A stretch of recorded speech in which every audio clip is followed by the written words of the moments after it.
Testing. Check. Ada audio tak? Check.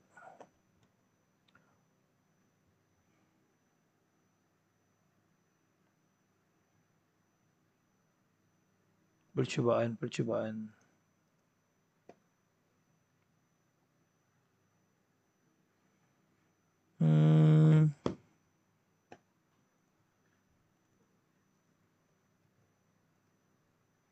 WebRTC peer-to-peer audio video call. JavaScript.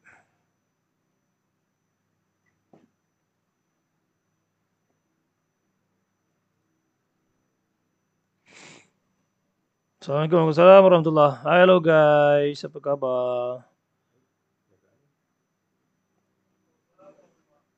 Ada audio Assalamualaikum warahmatullahi. Tak sihat sikit.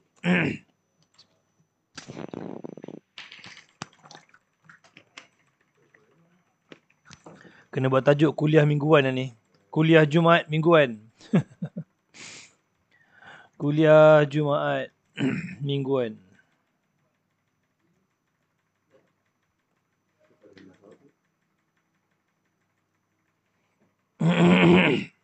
Lagi 9 minit kita start Bismillah.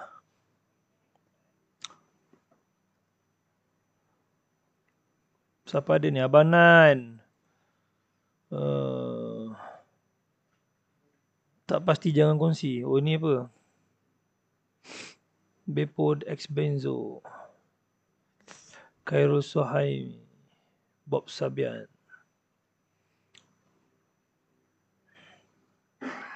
Okay guys, bismillahirrahmanirrahim. Assalamualaikum warahmatullahi wabarakatuh. Dan apa khabar semua? So hari ni kita buat kuliah hari ni. Kalau kuliah kena mula alhamdulillah nahmaduhu wasta'in. Gurau. Baru start ke? Ya betul, baru start. Okay, so kuliah untuk minggu ni kita buat WebRTC peer-to-peer audio video call. Ni kira internal training kita orang lah. Dan sambil-sambil kita buat untuk semua orang sekali jalan lah. Okay. So WebRTC peer-to-peer audio/video call. Audio atau video call gunakan melalui JavaScript. So bila kita buat audio call, video call, contoh macam Skype, Google Meet, ini semua kategori WebRTC lah. Apa lagi? Web WhatsApp, buat video call, itu pun WebRTC juga. So dia ada beberapa konsep lah, ada peer-to-peer, ada SFU, ada yang apa lagi multi-party tu panggil apa? MCU, multi-party call unit, macam tu lebih kurang. Okay. So peer-to-peer ni maksudnya, contoh kita ada orang A, kita nak call orang B. Okay, ada dua orang ada dua orang B. Dia connect directly tau. Sebenarnya secara kasar konsepnya adalah dia connect directly. A connect dengan B, B connect dengan A. Maksudnya A hantar video ataupun audio kepada B, audio A kepada B, dan B akan kongsikan audio dia kepada A. Ni kita panggil peer-to-peer. Dia tak sama macam konsep dulu-dulu. Dulu-dulu kita buat bukan peer-to-peer, kita buat SFU ataupun kita buat MCU. Maksudnya dia centralized. Bila centralized dia ada server. Tapi kalau peer-to-peer dia tak ada server dekat tengah. Okay. Maksudnya server yang menghantarkan media lah. Audio dengan video ni kita panggil sebagai media. So ini peer-to-peer. A kepada B dia peer-to-peer. Cuma kelemahan peer-to-peer ni adalah macam mana kalau ada orang C.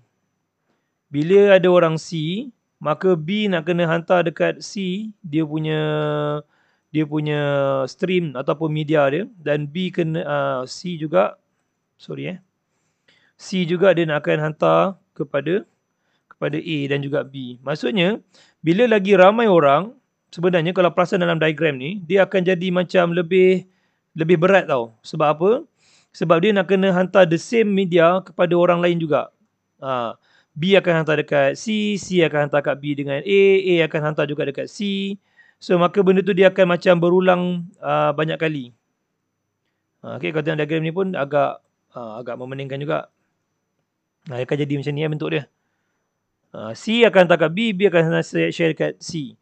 C pun akan hantar dekat A juga. Bayangkan benda ni bersilang. Kalau contoh kita ada 10 orang, dia akan bersilang dengan 10 orang. So maksudnya satu orang akan share dengan 9 orang dia punya stream. Dan dia akan download 9 orang punya stream pula. Maksudnya kita punya device tu akan jadi berat tau. Sebab apa? Sebab kita download banyak stream. So ni kelemahan peer-to-peer lah. Tapi apa kelebihan peer-to-peer? Kelebihan peer-to-peer ni dia light, dia ringan. Maksudnya ringan. Kalau kita buat call 1 orang, 2 orang ataupun 3 orang, tak ada masalah. Okay. Maksudnya dia macam WhatsApp kan. WhatsApp sebab tu dia limit kan. 6 orang sahaja boleh. Ataupun 8 orang sahaja boleh. So kalau dulu-dulu kita buat video call memang pakai WRTC, maka kita memang akan strict kan berapa orang je boleh. Sebab kita tak nak device orang tu panas. Tak nak device orang tu banyak load, banyak download. Okay. So kita ni peer-to-peer lah. Dia ada lagi 2-3 konsep. Ni peer-to-peer. Ada yang lain, dia ada SFU. SFU lupalah dia punya term maksudnya apa je peer-to-peer versus SFU versus MCU. Lupa nama dia.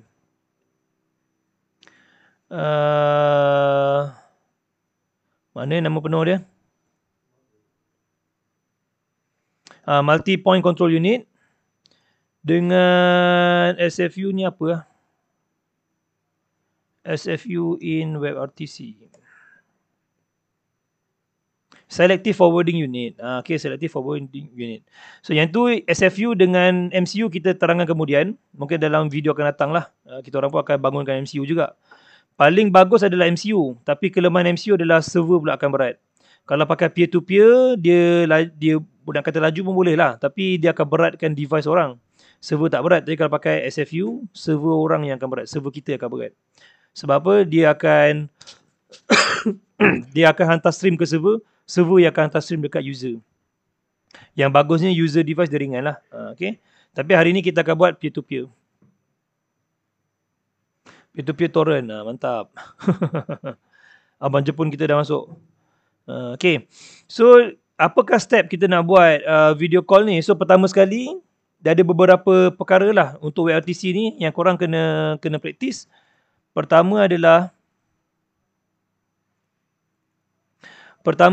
dia punya macam mana kita nak get the camera. Maksudnya get media stream.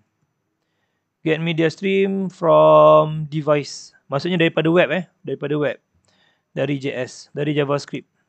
Nombor 2, macam mana kita nak share pula kita punya share media stream to other party. Okay, yang ni kita akan pakai Peer.js lah. Peer.js. Kemudian, bila kita nak buat video call, kita memang tak perlu gunakan server untuk hantar media. Tapi kita perlukan server untuk hantar the first packet. Maksudnya macam contoh saya nak buat call pada kawan saya. Sebelum kita nak connect media stream directly, saya nak kena hantar dulu saya punya invitation kepada orang B. Orang B baru akan reply invitation saya. Lepas tu baru kita boleh connect. So nak proses handshake tu ataupun proses signaling, kita panggil sebagai signaling lah. Dia punya proses dia macam ni. Contoh ni orang A, ni orang B. Contoh orang A nak call orang B, pertama sekali dia kena hantar satu paket. Kita panggil sebagai SDP. Okay, SDP dia technical dia banyak lagi lah. Dia ada dia punya call answer semua. Tapi ni basic tu macam ni. A akan hantar SDP A kepada B. Dan B dia akan share SDP dia kepada A balik. Sorry. Okay, cuma soal dia nak hantar SDP ni pakai macam mana? Macam mana nak hantar SDP ni? So ini ada datang satu server. Nama server tu adalah Signaling. Peer Signaling Server. Ya Allah, kenapa mouse ni? Nak kena minta bos tukar mouse lah. Salah mouse ni. Peer Signaling Server. Tengok belakang pula.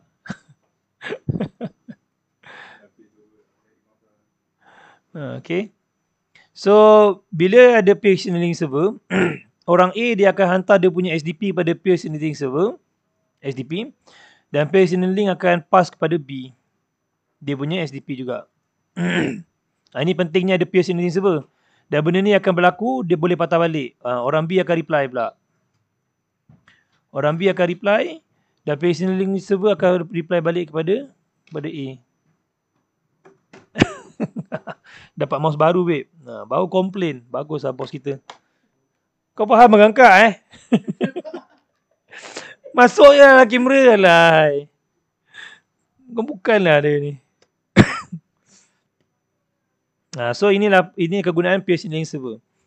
Okay, so bila kita sebut peer to peer, bukanlah 100% tak ada server. Tak ada server tu bila kita nak buat share audio media tu. Kalau A dengan B dah connect, dah tak perlu server dah. Okay, itu sebab kita panggil peer to peer. Tapi kalau nak hantar maklumat peer tu sendiri, peer tu maksudnya client device lah. Kita panggil peer. Nak hantar maklumat peer tu kepada B, B hantar maklumat peer kepada A, still perlukan server lah. Okay, kita panggil sebagai peer signaling server.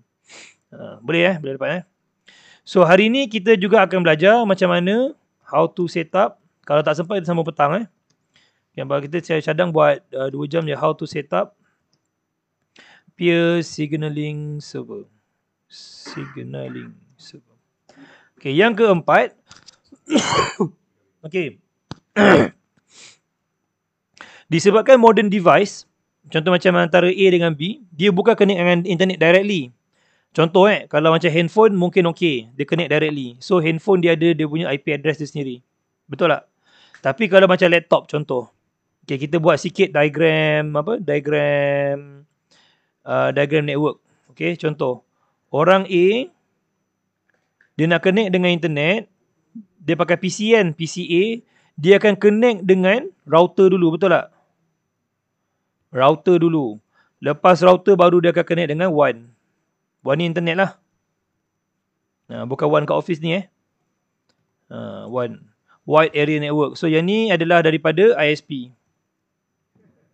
TM ke, Unify ke apa ke. Okay. So bila keadaan macam ni, orang B nak connect, okay, contoh let's say orang B dia pakai handphone biasa. Bila handphone biasa, dia tak ada melalui router. Dia boleh connect directly melalui tower lah, tower internet. So orang B dia ada IP address public dia. Contohnya A.A.A.A. Tapi orang A dia punya, sorry ini B.B lah. Kan keliru. Okay, yang ni dia punya IP address. Dekat sini nampak A.A.A. Tapi dari segi dia panggil sebagai NAT Network Address Translation, NAT. Daripada router asal memang dia ada public address yang B boleh nampak, tapi addressnya adalah address router. Address yang dekat A ni sebenarnya adalah XXXX, something lah. Okay, something. Menyebabkan bila kita nak buat call, takkanlah dia nak hantar paket ke router sebab router ada public address. Tapi yang ni tak ada private address, yang ni ada private address. Kan? So, daripada sini, apa yang dia boleh buat untuk dapatkan public address A ni sendiri, yang A dia kena connect dengan satu server, nama server tu adalah turn server. Dia ada dua stun dengan turn. Stun dengan turn.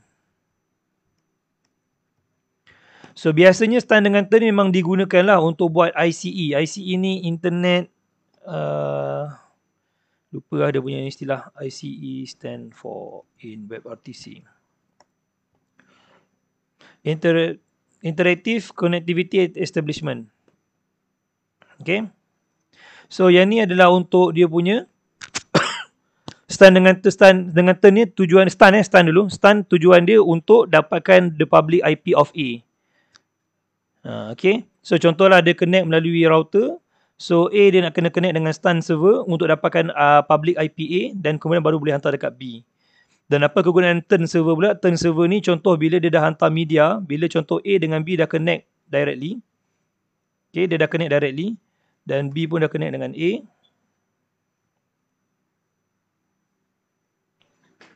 Okay, kita buat bentuk macam ni. Contohlah A dengan B dah connect directly kan. So sekarang soalnya, tiba-tiba berubah IP address A ataupun berubah IP address B. Sebab IP address ni dia tak static IP address ni dia dynamic. So apa yang nak kena buat? Macam mana kita nak dapatkan IP address? So media yang dihantar dekat B, dia akan tumpang sekejap dekat turn server dan turn server dia akan hantar balik dekat B. So yang ni yang kita panggil sebagai media relay. Yang ni kegunaan turn server, media relay. So media relay ni dia ada sikit berat lah dekat server, tapi sikit je, tak banyak. Maksudnya kalau berlaku perubahan IP sahaja baru dia akan hantar relaykan media tu ke turn server hantar balik dekat B. Sementara nak dapatkan B punya address yang terbaru. Okay. Okay. Pan tak tahu. Pan tak tahu. Macam nama parti Macam nama parti politik Pan. Okay. Okay, so ini dia punya flow lah. Okay, dia punya flow. So dia punya flow, bila nak buat connection, pertama sekali orang A mesti tahu dia punya IP address, barulah orang A boleh hantar dekat orang B punya address. Nah, so nak tahu IP address A, disebabkan dia behind NAT, dia behind network address translation, maka A kena connect dengan STAN dulu untuk dapatkan the public IP of A.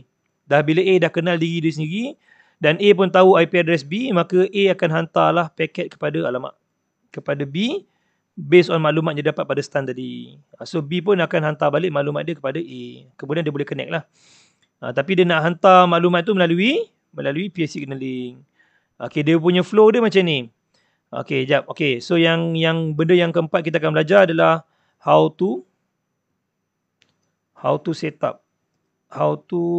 up turn STAN server. Okay.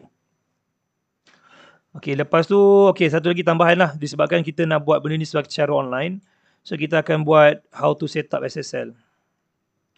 SSL for peer server and turn server.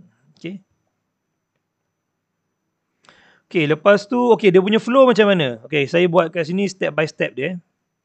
Kita akan tengok step by step dia. Contohlah, A nak call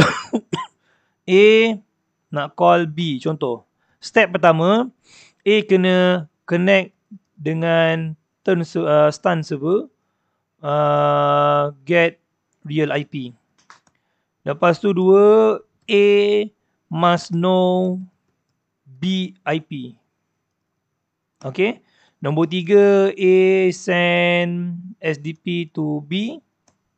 Kemudian kalau B setuju, B send ataupun reply SDP to A. Okay. So disebabkan A tak tahu IP kepada B, sebab bahaya memang korang pernah tengok tak? Ada satu video YouTube yang diorang buat, apa namanya tu, apa yang random call tu? Omi TV.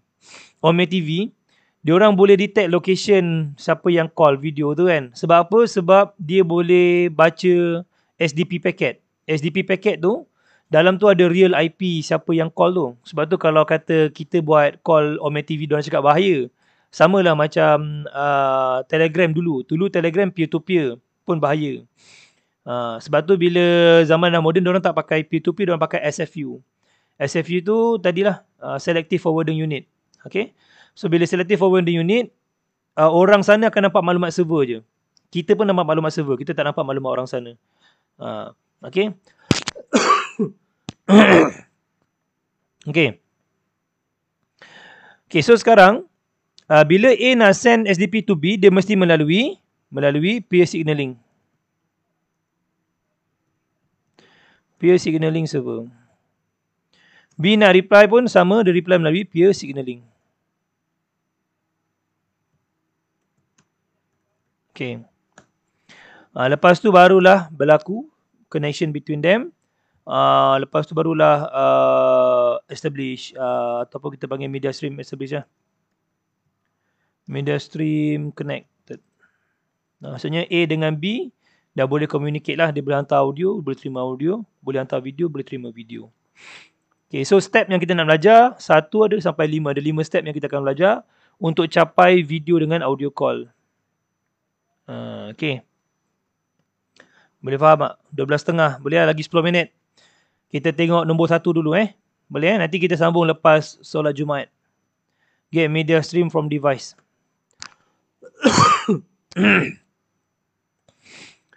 Okay. So, boleh nampak screen tak? Nampak kot? Kat handphone nampak? Cuba kat handphone jap. Nampak kat handphone? Nampak? Okay. So, kita akan buat HTML dulu. HTML head body. So kita buat title dulu. Title P2P video call. P2P tu maksudnya peer-to-peer lah. Audio and video.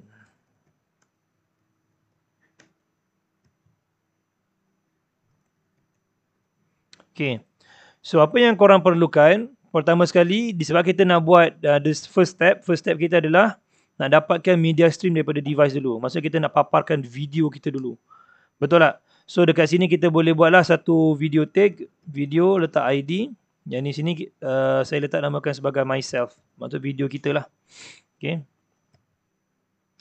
Kemudian kita setkanlah dia punya width dengan height. Mungkin dekat sini kita buat width.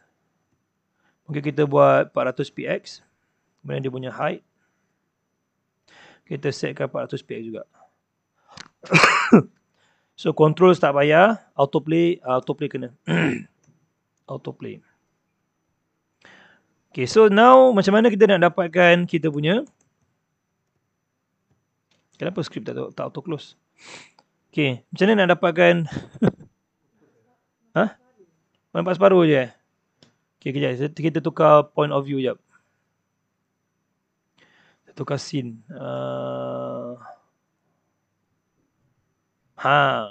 Nampak? Dah? Boleh? Okay, so daripada sini, apa yang kita nak kena buat adalah, kita akan masukkan kita punya kod JavaScript untuk dapatkan video kita dulu. So, pakai navigator. Navigator.get, media devices dulu. Media devices. .get user media. Okay, dalam get user media, kita pakai objek tau. So, objek ni ada dua benda. Ada banyak sebenarnya. Dia ada video true. Maksudnya kita nak tangkap kamera. Ambil video kat kamera. Satu lagi audio true. Maksudnya kita nak ambil audio pula. Voice pula. Okay. So, navigator.mediadevices.get user media. Video true, audio true means kita dapatkan video kamera dengan mic. Okay, then kita boleh masukkan .then lah sebab dia dalam promise. .then function. So dekat sini kita ada stream. Stream ni maksudnya adalah kita punya video tadilah. So kat sini kita boleh baca. Kita boleh baca dia punya stream. Dekat sini kita boleh terus masukkan ataupun kita boleh playkan video kita. Okay, so sebelum tu kita set dulu variable. Saya pakai var sebab kita publickan dia. My video sama dengan document.getElement by ID myself. Bagusnya pakai jQuery lah, cepat sikit sebenarnya kan, pakai jQuery, tapi tak apalah. So my video dekat sini kita boleh paste, boleh paste src object sama dengan stream. So my video.play. Nampak So dekat sini apa yang kita buat, kita baca kita punya kamera. Senang je, simple je kod dia. Betul tak? Step 1 memang simple. Step 1 memang simple. Kita nak buka yang mana? Okay, saya refresh sini.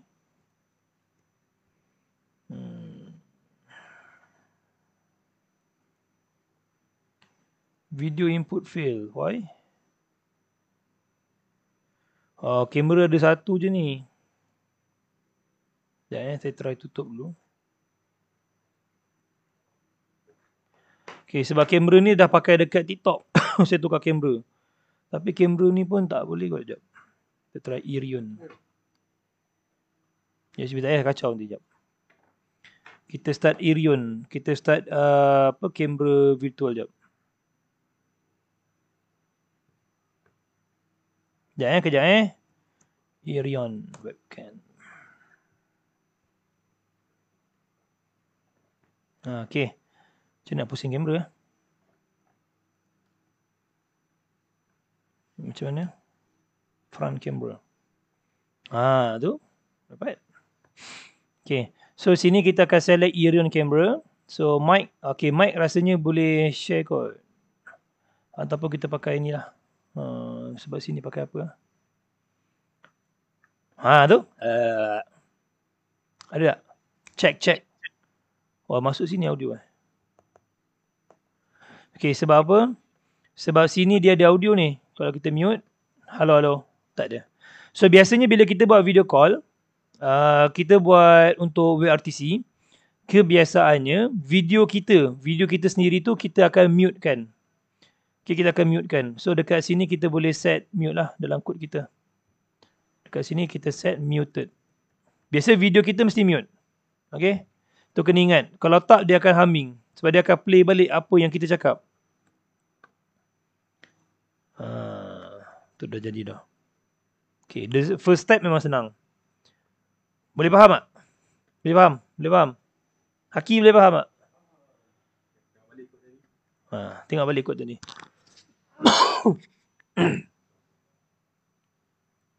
Tak lagging je. Syamil, apa yang maksud lagging tu? Dulu selalu lagging.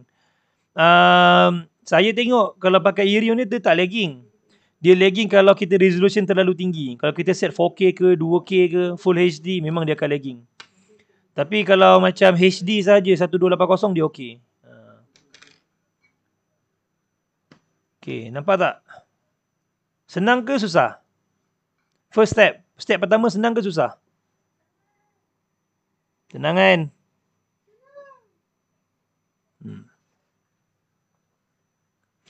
Okay, so ini first step. Kita dah dapat kita punya media. Okay. So, kita akan belajar sikit lagi untuk Peer.js. Kita nak share media tu ada party ni. Okay, yang ni, tengok dulu kod ni. Saya rasa lagi 5 minit kita boleh stop lah. So, kita akan discuss untuk part ni dulu. Sebab takut tak sempat. 12.45 dia orang nak keluar dah ni. Nak pergi solat. Pakai kamera apa tu? Entahlah pakai handphone ni. Pakai handphone. Nampak? Oh, dah weh. Ui. Oh. Pakai handphone. Buat jadikan virtual camera.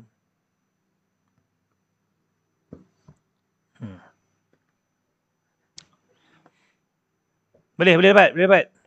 So better kita pakai jQuery. Masukkan jQuery lah. Kita ada masa sikit lagi ni.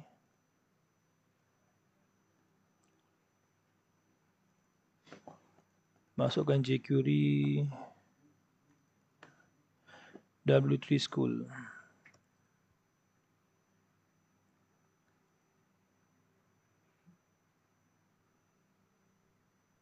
Awal-awal nampak macam mudah je tuan. Dia memang mudah. Kiriko dia memang mudah. Mandai je komen. Dulu kami pakai ASP Cam. Oh, ASP Cam. Tak pernah pakai ya ASP Cam. Okay, kita ambil dulu jQuery ni. Kita letak dekat head dia. Nak lawa kita pakai Bootstrap kan. So this one kita tukar lah. Kita pakai hashtag. Yang ni kita pakai .prop. src object.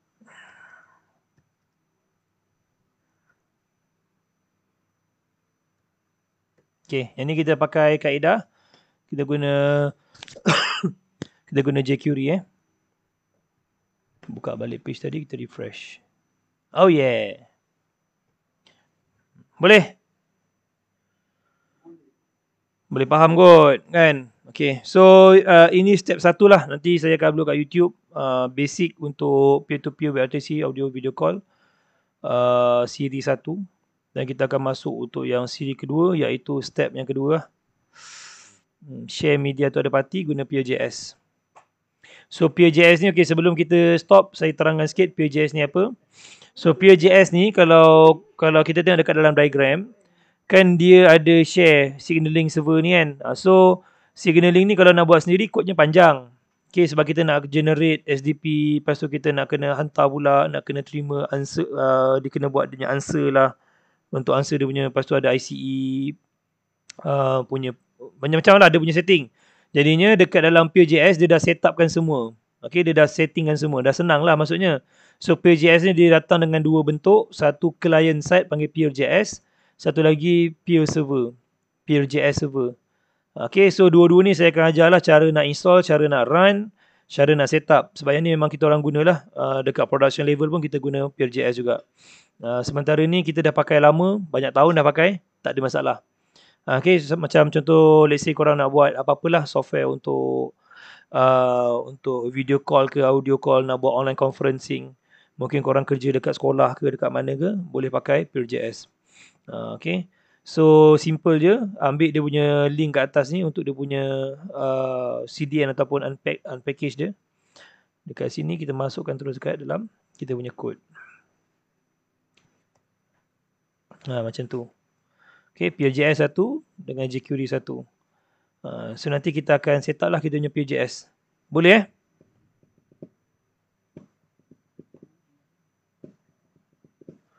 Biasa yang self-claim hacker ni bukan hacker. Just script kiddies. Betul lah tu, betul. Tak salah pun. Tak tahu nak cakap apa. Betul lah tu. Okay. So dekat sini ada soalan tak? Untuk part ni.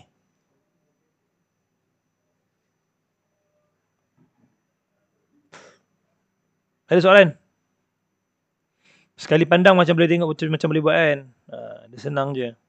Sementara ni senang lah. Lagi dia masuk dekat bahagian Pure. Dia dalam benda ni yang paling susah bila nak set up ni. Nak set up signaling server. Signaling server senang. Nak set up stun dengan stun server ni agak problem sikit lah. Dia agak complicated sikit.